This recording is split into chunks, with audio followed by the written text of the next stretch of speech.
Okey, kita kembali ke hujung episod Keluar Sekejap, dan kita nak tamatkan dengan slot Q&A sebab kita dah lama beberapa episod tak buat. KJ, mungkin saya ambil satu dulu.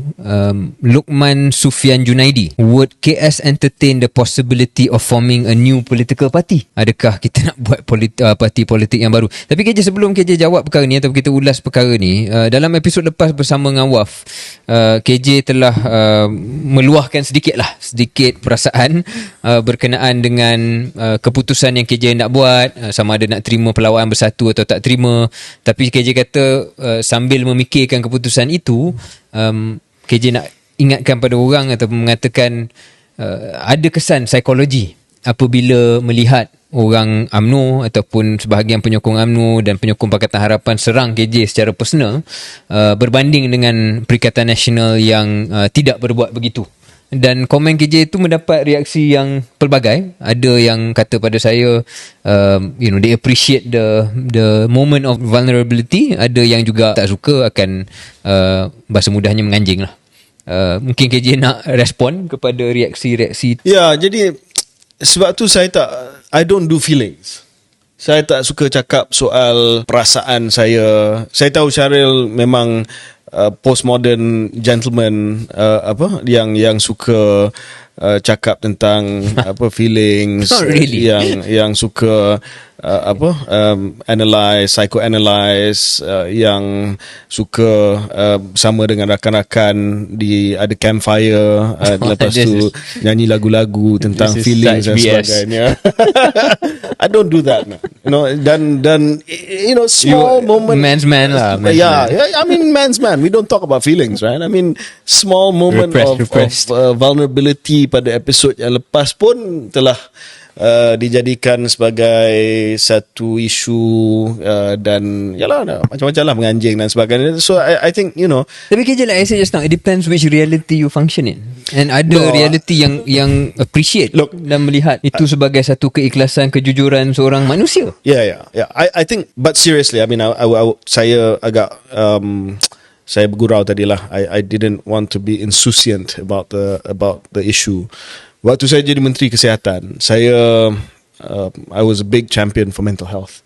In fact, saya telah tubuhkan National Centre of Excellence for Mental Health, yang sekarang ini sedang beroperasi di Cyberjaya. Dan saya berpendapat bahawa we have to talk about our issues. Saya berpendapat bahawa sangat penting untuk kita jangan simpan semua perasaan-perasaan yang negatif ini, dan sekiranya kita memerlukan bantuan, pertolongan, if we need help, ask for it. But saya juga berpendapat bahawa ada tempatnya juga, dan itu terpulang kepada masing-masing macam mana dia nak cari bantuan tersebut, how they want to seek for that kind of help.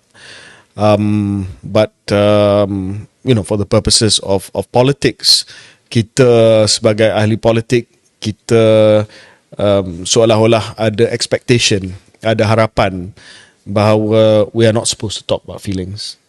Whatever it is that apa saja yang kita sedang merasai, patut kita simpan saja, sebab ini adalah medan politik dan segala-galanya adalah adil.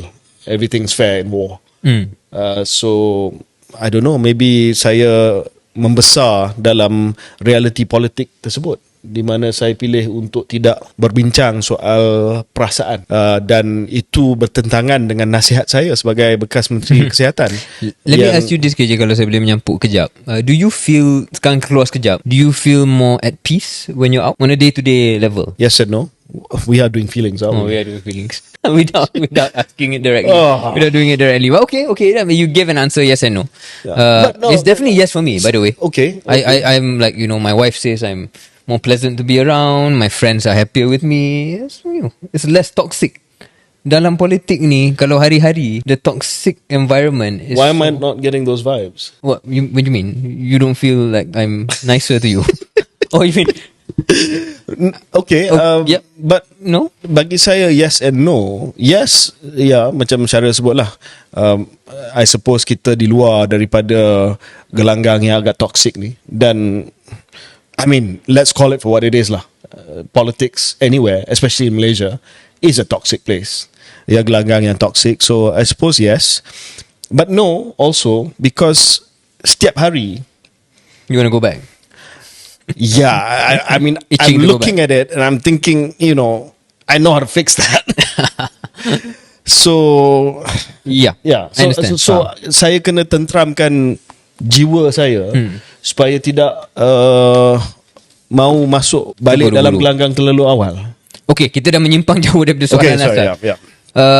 Adakah antara satu option untuk balik fix things dan sebagainya adalah untuk buat parti baru? So Syaril, saya sejak beberapa minggu ni sedang melihat kepada option tersebut. Mungkin Thanks for the invite. I texted you about it. You didn't Did reply. you? Yeah.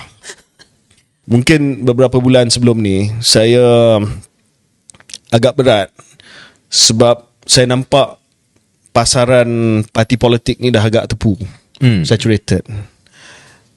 Tapi saya melihat jika kita dapat permulaan yang kedua dalam politik ni, kenapa tidak permulaan itu atas on our own terms, really You on our sound own like terms. me now.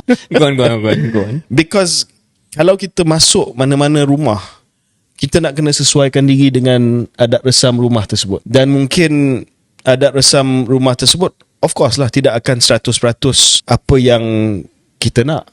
Kita masuk tempat orang kan.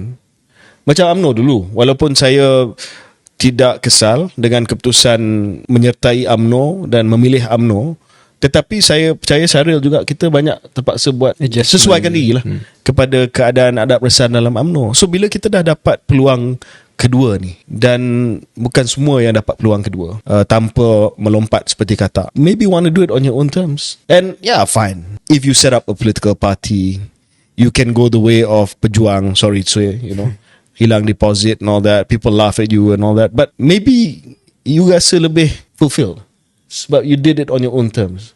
Good for mental health. Yeah, and Imran Khan, when he started, he lost elections after elections. I mean, it's a cautionary tale now, obviously lah, because dia dah bergaduh dengan tentera di Pakistan, but he won eventually. Now, of course, now he's in trouble, but he won. So it may, mungkin kalau start parti sendiri, kita kena bersedia tidak menang beberapa pilihan raya. Then maybe one day, I don't know, who knows. Yeah. So secara ringkasannya is an option. It's an option. Saya tak nak tambah because that's exactly how I feel. Pada saudara Luqman Sufian Junaidi, it's an option. Shall we invite Luqman Sufian Junaidi? Ya, Yeah. kepada menjadi live audience kita sebut pada episod lepas. Ya, kita kata kita akan pilih beberapa respondent ataupun beberapa individu yang tanya soalan untuk datang ke studio Keluar Sekejap. So Luqman Sufian Junaidi we can invite. Sure. Yeah. Okay, siapa lagi? Okay.